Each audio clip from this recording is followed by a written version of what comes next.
ladies and gentlemen, boys and girls, college football fans across the nation and around the world. This is Tim May with the Tim May Show. Yeah, they changed it up. They changed it up at On3. Now, all of their podcasts are now called shows. So welcome to the Tim May Show.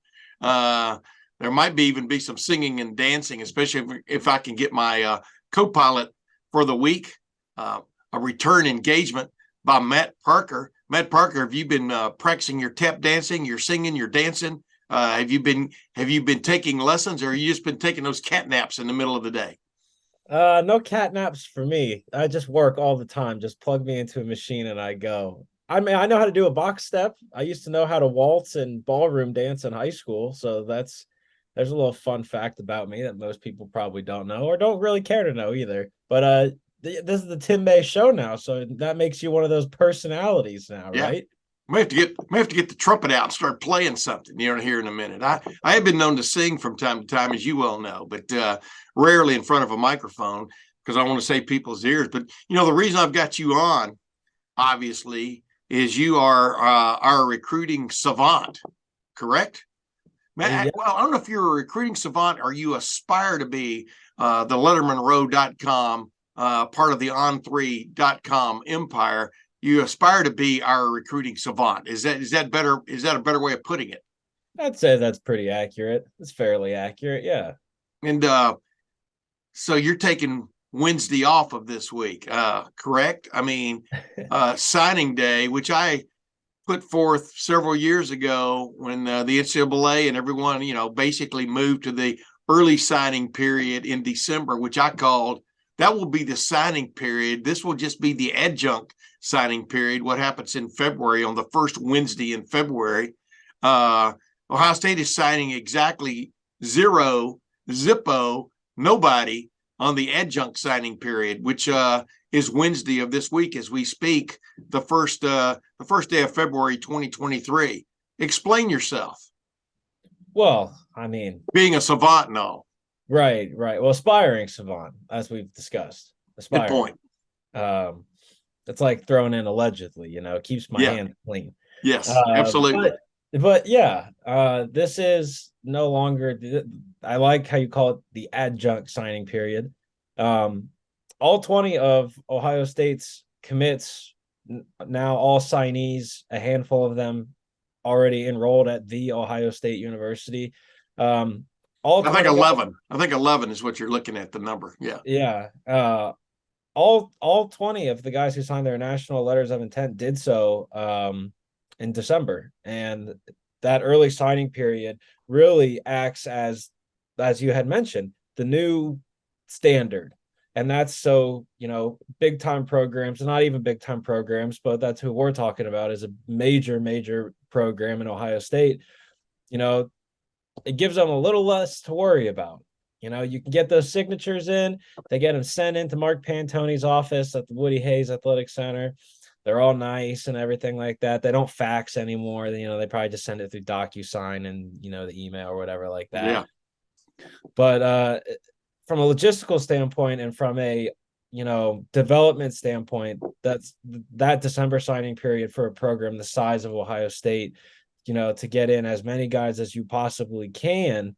That's why you don't really see a whole lot of things happen in February for a program like Ohio State, and looking at this 2023 recruiting cycle, quite frankly, there's not much left out there for Ohio State that they're willing to take a chance on. And that's what it would be. It would be prospects that, they're taking a chance on. They want to see develop. They're going to have to develop. It wouldn't be the usual crop of, give us a winter workout and a spring ball and a training camp. And in a pinch, if we need to play you in the fall, we feel like we could.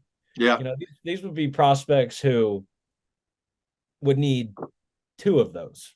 Well, but Ohio State, in that when they signed back in December, there were a couple of, obviously, I was impressed with who they signed, but obviously some fish got away who had committed and moved on, et cetera, like the Fletcher kid out of American Heritage, the running back who reneged on his commitment to Ohio State and ended up, I think, signing with Miami, correct? That's same correct. high school that Brandon Ennis is from, who I think is the guy to really watch in this class, along with my man Calvin Simpson Hunt from Waxahachie, Texas. But uh, but it just seemed like there was something missing, for want of another term, from this 2023 class. You know, you're the savant, or you're the aspiring savant. What was missing from this class from your standpoint, or where did they? Obviously, they were hoping to get a running back, but the kid from Winton Woods didn't wait and signed with Tulane, right? So instead of like waiting to see if Ohio State was really serious about him. But are they missing a running back? Because I will counter that argument in a minute, but go ahead. I think the way that the cards have, folded out, and the way the deck has, been shaken for Ohio State, no, Yeah. it was okay to not take a scholarship running back. They did add on Latrell Hartson out of Massillon, Washington, as a preferred walk-on, and he already is on campus doing the workouts and things like that. But you look at what's coming back for Tony Alford in that running back room, and he's got the whole cupboard back with Mayan No, Williams back, Travion you're Henderson. stealing what I was going to get to, but you're exactly right. Go ahead. You get Mayan Williams back. You get, with any luck, a healthy and happy Travion Henderson back. You get a healthy and happy Evan Pryor back, who you and I on the record and off the record have said that was arguably their biggest injury this past season. Maybe more so than Jackson Smith and Jigba. Yeah. And then you get the talented freshman Dallin Hayden back. Not to mention Chip Trainum if you need him again. So Yeah. you get all of those parts, and you can only have so many scholarships. I think the number is 85. Is that correct? That is correct. So And you can't be having 6 scholarship running backs. by the time That's a preseason lot. camp starts, you got to be down to 85 at least. Supposedly. Who knows what's going to happen in this modern world? Where people find ways to hide people. But no, you're exactly right. I mean, I'm gonna write a story about that later this week. Just about at the end of the year, how they were robbing Peter to pay Paul at running back, and now all of a sudden you've got a full room. Will you have a full room at the beginning of preseason camp? I'm talking about, even if everybody stays healthy, that'll be something we have to watch in this transfer portal NIL era, right? But the bottom line is, wow. I mean, now all these guys, obviously, you got to figure that Travion Henderson won't be taking part in spring drills, or much of them, coming off that foot surgery in December.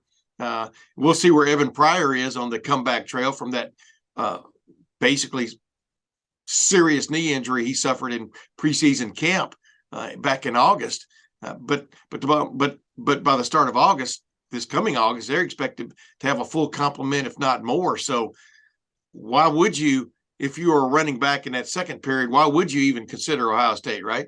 Right, but I mean, at the time, you got to think decisions were yet to be made. There were rumors out there, so there's a lot of smoke screens happening. And when you're a 17, 18-year-old kid trying to make a decision about what you want to do, and you're kind of relying on the information and stuff from other people, it's a big game. It's a big game. But to address your other question on where maybe Ohio State missed out in this recruiting cycle, it has to be offensive tackle, and then the edge rushers. You look at what Ohio State on the offensive line is leaving, what has declared for the NFL draft, and that's Paris Johnson Jr. and DeJuan Jones, the anchors on that offensive line. And you're going to need freshman bodies coming in, first year bodies coming in at that tackle position. And they do have Luke Montgomery, who is going to start off at the tackle position. Although when I think it's all said and done, I could see him as a guard, finishing his career as a guard at Ohio State. And then you have Miles Walker, the prospect out of Greenwich, Connecticut, but that's going to be a development, because high school football in the Northeast is not really comparable to high school football in Ohio and Texas. And, we know this, Yeah. but Miles Walker has the size. He's 6'7", just a little bit south of 3 bills, I'm pretty sure. That's what he's listed as on the On3 database. But it's going to be a development. It's going to be a project for Justin Fry with Miles Walker. Obviously, he thought he was good enough to play at Ohio State. Miles Walker was getting feelers from, Georgia, Alabama, every other big program that you want to name. But Ohio State pulled the trigger, offered, and he committed in July. So I Yeah. think that was actually the first commitment story I wrote was Miles Walker. So Wow. So that's why he's near and dear to you, being a budding, aspiring savant. We are forever linked, I guess. Well, but I mean, they did get the kid.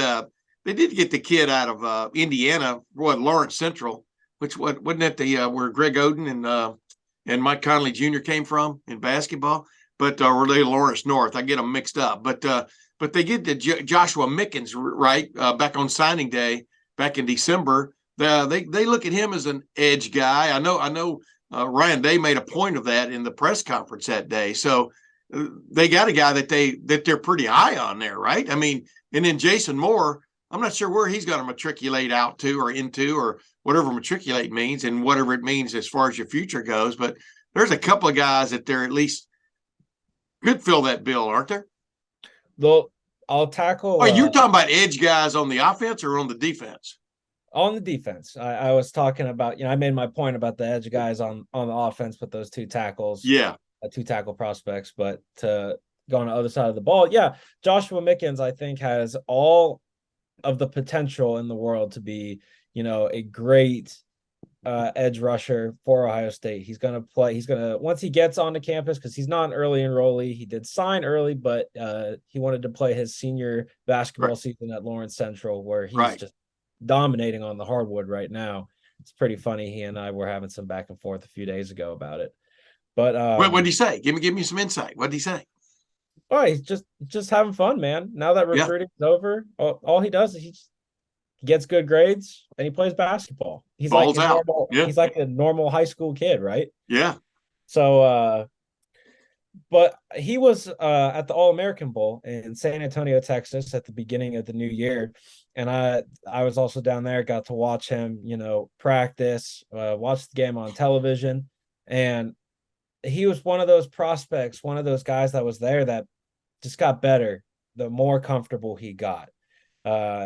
He's going to be a little bit less of a project, maybe than some people think. He's going to have to bulk up for sure, playing that Jack Leo role that Jack Sawyer was in this year to debut that Jim Knowles 4-2-5 base defense. And another guy I could see in that position as well, though, is Arvell Reese, the linebacker out of Glenville, just outside or in Cleveland, rather. Yeah. It's not outside of Cleveland at all. No. I've been there a few times. Yeah. You have too. I could see Arvell Reese being in that similar spot. In that similar spot as Joshua Mickens. But then a guy go ahead. I'm sorry. A guy like Jason Moore, he could play any position on the defensive line. You want him to line up in a 6 and rush on a tackle? Yeah. Okay. You want to put him in a 2-eye on the inside? You want to put him head up on a 0 on the center? All right, that's fine. He's so naturally strong. And then you pair that with weight room strength. He's a football player, man. He's a football player. Let me interrupt. Does he remind you to a certain extent? I'm not saying there because JT Tuimoloau was off the chart in terms of recruiting expectations, et cetera. But he reminds me, watching video, he reminds me a little bit of the way JT Tuimoloau plays, doesn't he? I mean, I could see that. He can put a bull rush on somebody. He can put a move on somebody. I mean, granted, it's high school video we're looking at there, but he does look like that utility guy they can play the piano with up and down the piano keyboard there, right?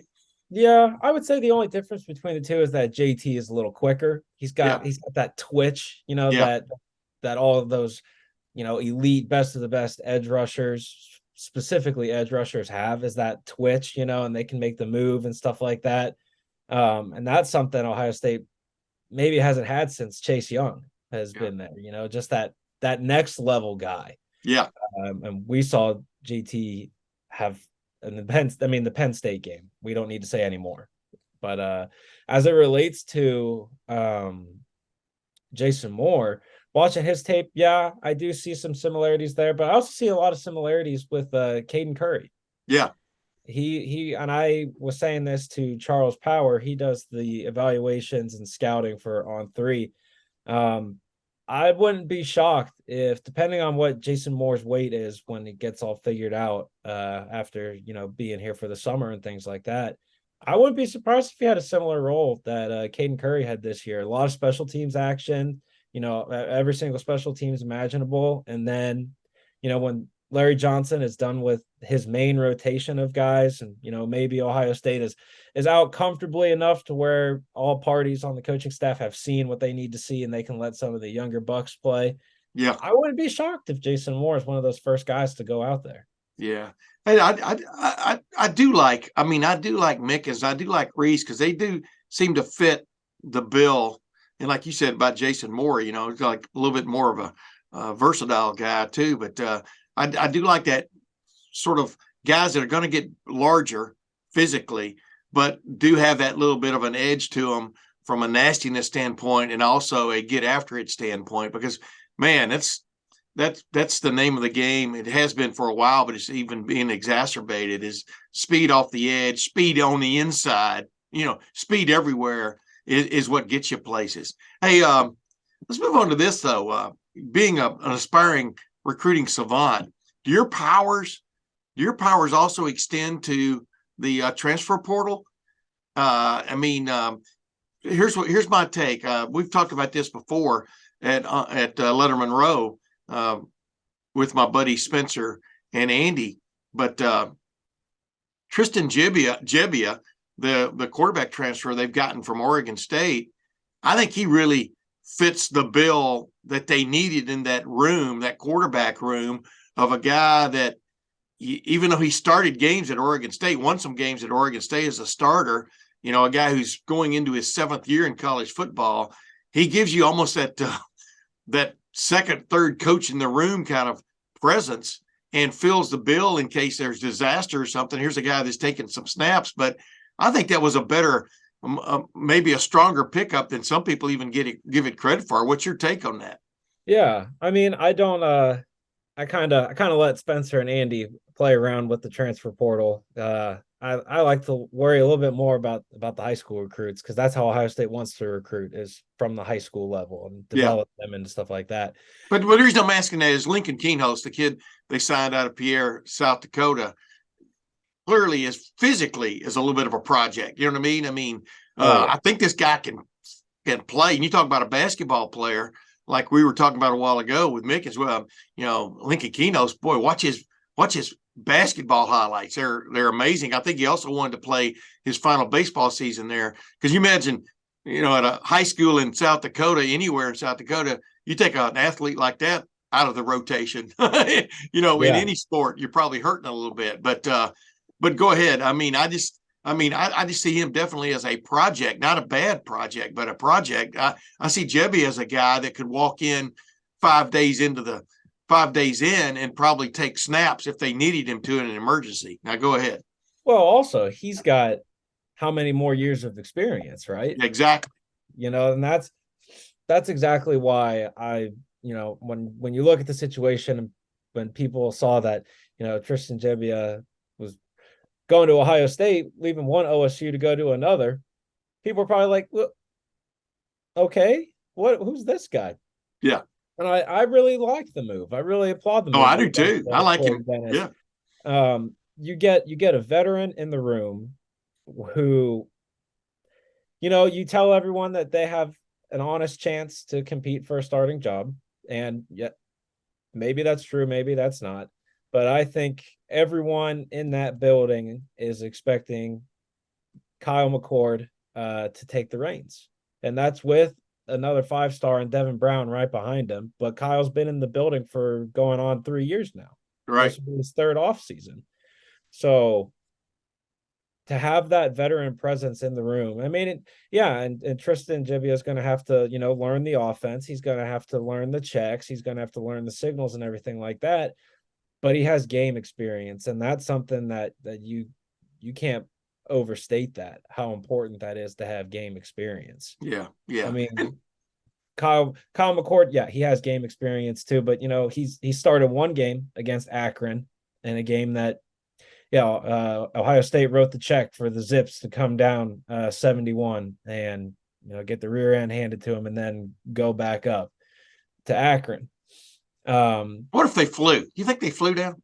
No, no, not a chance. I'm messing with you. Not a chance. Yeah, but I mean that was valuable. You got a guy Absolutely. that's played a game, man. I mean that's I'm talking about, and like you said, in Kyle McCord, and between him and Devin Brown, that would be right now the resume maker for a Kyle McCord in the argument. He could have as he'll tell you, he probably could have played a lot better in that game, but he's got a game under his belt, and that's huge in this deal where they're replacing as basically as effective a quarterback as they've ever had at Ohio State and C.J. Stroud. I mean, that last game he played against Georgia, coupled with that Rose Bowl, will go down as two of the greatest games you've ever seen a quarterback play at Ohio State. Absolutely. But no, you're exactly right. I mean, and then Jahad Carter, the safety they got out of Syracuse, who went and proved himself at Syracuse. I'm not sure how highly regarded he was coming out of high school, but he's definitely a guy that flashes, man, when you watch Syracuse video. Now he's stepping in because obviously they're losing Ronnie Hickman from that group back there, which had his good and bad moments, as we all know. And then Victor Cutler, the offensive lineman that they have out of West Monroe. He's from West Monroe, Louisiana, and he went to Louisiana Monroe in college. Hasn't left town until now. He's seeing the big city now in Columbus. But the bottom line is that was, in my opinion, there's a guy that's on the rise who Ohio State probably never even sniffed at coming out of high school, but now he's proven himself against some pretty good competition that Louisiana Monroe went after, especially against Texas and Alabama in the games they played. So I think I give them a much better grade in the transfer portal in terms of picking guys up than some people did. I mean, because these are all guys who have a lot of experience under their belt, who all three appear to be on the rise. I mean, I'm not talking Casey Magyar, the deep snapper. Obviously, he's going to get the kicker. He's going to get a look. And then the deep snapper they got from out in Arizona, that there's another guy that might be starting, right? So go ahead. I'm sorry.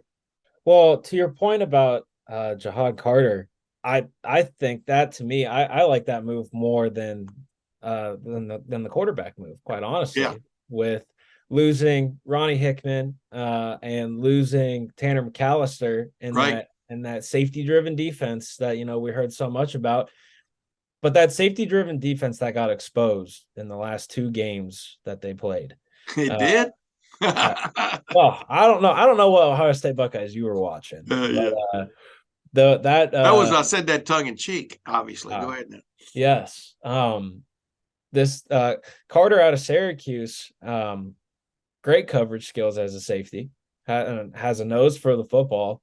And then, if I'm not mistaken, he has 2 years of eligibility left. Is that correct? I think so. So you put him in a defense with Jim Knowles, and then his position coach would be Perry Eliano, who coached Sauce Gardner, who might win Defensive Rookie of the Year with the New York Jets. He was at Cincinnati when Perry Eliano was there.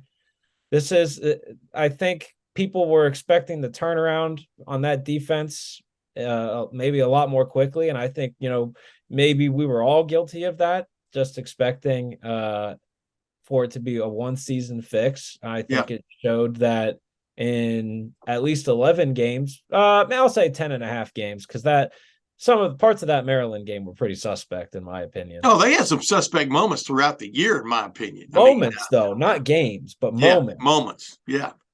Whereas I would, chalk up a lot. That Maryland game, part of that, I thought, man, I was going to be another one of those with Dwayne Haskins, rest in peace. But that game when they were in College Park, and I thought it was a basketball game with how the final score ended up being. You know what I'm talking about? Yeah, and the guy missed a shot at the end that could have won it. The two-pointer that could have won it. that's what I thought the 2022 Ohio State Maryland game was going to turn into. But anyway, circling this back onto Carter. Yeah, It's a you guy did get off the who, track there, Savant. yeah, just a little bit. But like I don't dive into the portal too much. So when I get the opportunity to discuss it, let my thoughts, Yeah, I gotta let bubble them. up. Yeah, exactly. But Point in case, all of the transfer additions that Ohio State got. They may not be the most flashy things, but Ohio State has the flashy players that they recruited them from the high school. yeah, They get look, guys in the portal that they need, and yeah, Ohio State apparently needed the guys that they got. yeah. There's only one guy. There's only one guy that got away from Ohio State in the transfer portal that I thought I really was going. I really second guess was J.K. Johnson. I mean, I thought there was a guy that could play, and we'll see where that goes. You know what I mean? But I really liked him. I mean, any cornerback is going to go in and pay his dues. I've seen every starting cornerback at Ohio State have that game or two where they pay their dues. But I thought that guy had big time upside. So you wish him well. But the bottom line is, I don't. That's what I'm saying. I don't think they got. I think that some of the grades I've seen about Ohio State in the portal, maybe the main thing is they didn't get that just transfer guy that just flashes at you. Even though, as you pointed out, Jahad Carter. I mean, I think you'll want to. I think some people are going to want to revisit those portal grades when it's all said and done. Same thing with Victor Cutler. I think Cutler is going to step up and really show you something. We'll see how that goes, but they definitely needed help on that offensive line from the standpoint of a guy that can play tackle or a guy that can play guard, depending on what they do with that offensive line. But I think Cutler fits that bill. At least he's a guy that they could probably put in there immediately and not be embarrassed with. Let's put it that way. But we'll see how that goes. Real quick, I wanted to ask you about the On3 rankings, on3.com rankings. I think Ohio State in the final analysis ended up with no 5 stars being rated in this class, the 2023 class, which signed way back in December and has sort of like, I don't know, been on low boil since then. Where did the On3 rankings miss, do you think, on one of these guys, or do you even have an opinion on that? Well, let me offer a quick correction here for you. Ohio State, looking solely at the On3 rankings, Ohio State signed 2 5 stars. Well, I'm looking at the On3 consensus ratings. That's what I'm looking at. Yeah, you're right. You're right. Just for the clarification, though, in case. Thank you. Yeah, who are the 2 5 stars? Go ahead. So the 2 5 stars that were evaluated by On3 itself, wide receiver Noah Rogers out of Rollsville, North Carolina, right, and then cornerback Jermaine Matthews out of the world famous Winton Woods High School down there in Cincinnati. Really becoming a nice little pipeline for Ohio State there. They're liking a lot of talent that's coming out of Winton Woods, high school of Mayan Williams, most people know. So those two prospects, Noah Rogers and Jermaine Matthews, were evaluated and thought of as 5-star prospects. Then you look at the On3 consensus, and if I'm not mistaken, you might have it pulled up in front of you right now. I do. If I'm not mistaken, I do believe Brandon Inniss is a consensus 5-star prospect. Well, yeah. I mean, I'm looking at it right now, and it says it only has 4 stars lit up. So maybe one of these stars is needs to have some work done on it. But I'm seeing 4 stars, 97.00 ranking though, and national 35, position 5th, and in his state he's a 10th rated player out of Florida.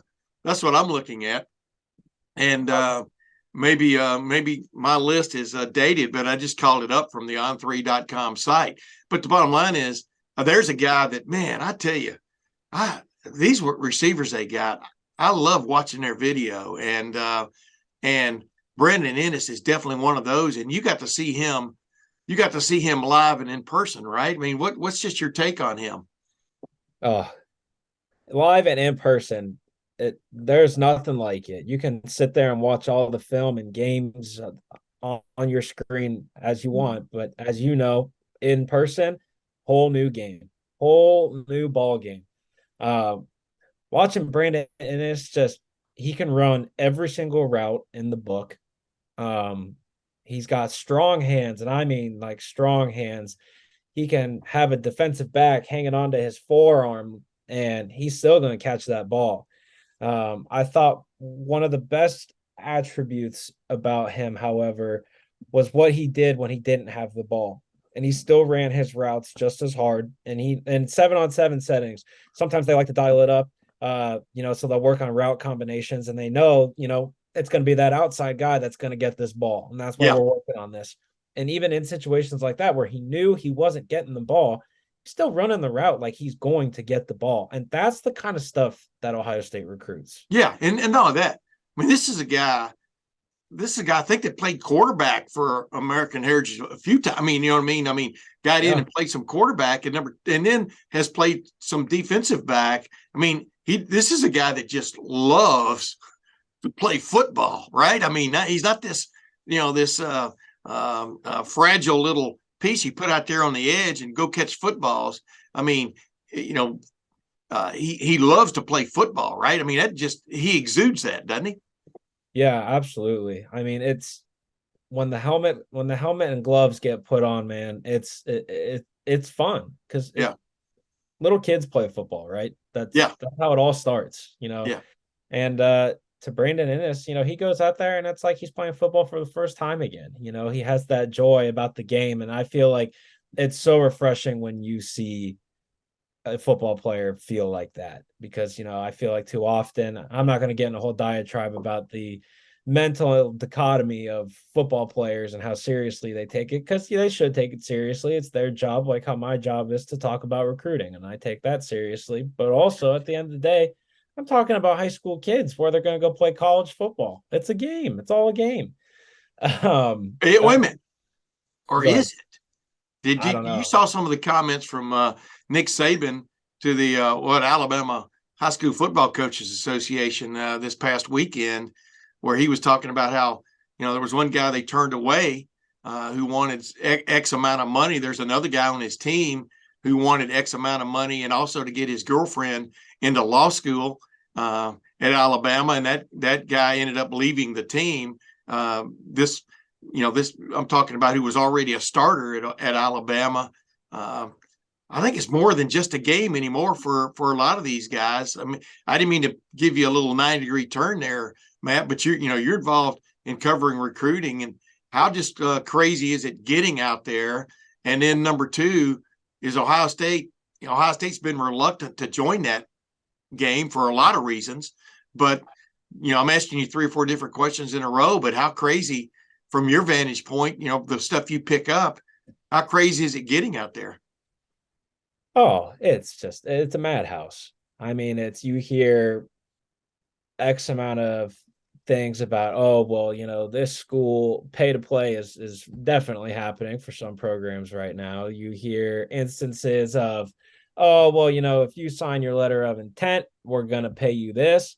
I mean, one of the best examples of the recruiting state right now, specifically recruiting at NIL, and if the effects on that and recruiting right now, is Jaden Rashada, who signed with Florida, and On3's Pete Nakos had the story the entire time, and when it got picked up by other outlets, all of a sudden then it got the attention. So just a quick shout out to my buddy Pete for being that guy does a hell of a job, man. Yeah, a quick shout out to him. But you look at that situation with that quarterback, and now with signing day 2 days away, then this kid was already graduated because he was supposed to be an early enrollee to Florida. Now he's taking visits to TCU and Washington and Colorado and trying to figure it out, all just because he wasn't, going to get what he was promised. And at some point, you just have to wonder who or what can do anything to solve this new problem. Yeah, a czar with abilities to make rules, a revamped major college football governing body where everybody joins and agrees to go by the rules, and et cetera. And then the other word you're looking for there is the only thing that's really could really corral this now is the word contracts. And that's going to be the next step to get some kind of, because once you're under contract to someone, as opposed to just signing a letter of intent, now that when you're under contract for them, they can make the rules, and you have to abide by them, much like the NFL operates. So whether we want to see college football go to that model, that's for other people to say, but that's the only thing that you can do now that it's legal in terms of the law for guys to go out and seek NIL compensation, and then to couple that with the transfer portal situation going on, and also recruiting. Who didn't think it was going to get to this point? Of course you did. And it's crazy. Just real quick, though, from your vantage point on being an aspiring savant, before we leave here, how many guys did Ohio State, do you think, miss out on or lose in this recruiting cycle, the 2023 cycle, because of maybe things going on that Ohio State did not take part in, if you follow my drift? I got extracurriculars, I think is what they'll call Yeah. How many do I know? Yeah, how many do you know that happened with? At least 4. I got 4 confirmed. I'm not gonna say any names or anything like that, but I got 4. Yeah. It's like tell me who said this, right? The times they are a changing. Yeah, exactly. Yeah, I'm not sure if that was Winston Churchill or if that was Abraham Lincoln. Might have been George Washington who first said it. Might have been Paul Revere. It might have been what he was saying along with the British are coming. Times they are a changing, the British are coming. You think? Could be. Anyway. That's the first British invasion right there. There you go. Then came the Beatles. There you go. Actually, then came the War of 1812. Then came the Beatles. But we digress. Now we're getting into history. And boy, you don't want to get into that contrail. But, well, hey, Matt Parker, appreciate you, man. And one other quickie before we go. Sure. Would you say Ohio State's got a solid start on 2024? How would you describe it as we sit here today, just before signing day 2023, when Ohio State is signing Zippo players because they've already got their class in the fold? Would you say Ohio State has a good start on the 2024 class? It took a hit in December when they had Dylan Raiola, the nation's #1 prospect, 5-star quarterback, the next Tom Brady, Peyton Manning, whatever. Let me interrupt you immediately. Sure. How do you go from having a guy committed to you to then now he's not even really considering you? What happened there from your vantage point? I know we know about the hiring of his dad and things like that, but what happened there? I think just relationships change over time. The vision changes for a prospect and for a program. Obviously Ohio State, did not want Dylan Raiola to leave the 2024 class. But relationships, sometimes they fall apart for whatever reason, maybe. You think you could be with someone who's the best in the world, and then one day you wake up and you're like, nope, this is not it. And also very early to make a commitment. I think he wanted to give the process the diligence that, when you're that highly regarded, give the diligence and give the process the diligence that you think it deserves. Mm-hmm. And so relationships change, the vision changes, especially when you're a 16, 17-year-old kid having to make a decision. And that's kind of the state of things as it relates to, Dylan Raiola and Ohio State. And, as we're sitting here right now, 11 months away, well, a little under 11 months away from the early signing period, quote unquote, early signing period for the 2024 cycle. Yeah. Anything could change. That relationship, it could get fixed. Things could change, just as how, 6 months ago, it was all hunky-dory, happy, honeymoon phase commitment. And then, things happen, things change. Well, things happen and things change after negative things happen too. So that's not any foreshadowing or anything. That's just some life perspective on your question there. If you can't be with the one you love, honey, love the one you're with, love the one you're with. Is that what you're talking about? And you said that you wouldn't sing on a microphone. No, I didn't. I never said that at all. I just, I think most people would prefer I don't, but it is what it is. That one's already, that was on tape. I wish I could have gotten that in like 6 tracks so I could add some harmony. But next time I'll clue you in, Matt. But you're exactly right about recruiting, man. I mean, you don't always get everybody you want, but you take what you got and you turn it into a contender, much like Georgia did with Stetson Bennett. I'm not This going will to bring be up what happened to him over the weekend. I this. even retweeted a video that I said to myself, "Man, it looks a lot like Baker Mayfield getting tackled a couple 3 or 4 years ago." And of course, it was.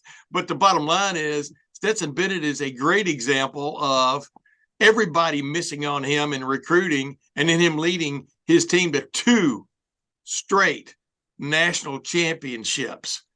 Just when you think, that these coaches, same way in the NFL, man, just when you think these coaches know what they're looking at and can forecast the future on a player, somebody jumps up and surprises you big time, right? Yeah. Well, I live my life by song references. I think there's a song for everything, right? Yeah. And as it relates to this very specific conversation that we're having about recruiting, I like to use the words of Mick Jagger. And if you try, sometimes you just might find you get what you need. Yes. That's come December when Ohio State is going to sign. Oh, let's just say 26 prospects.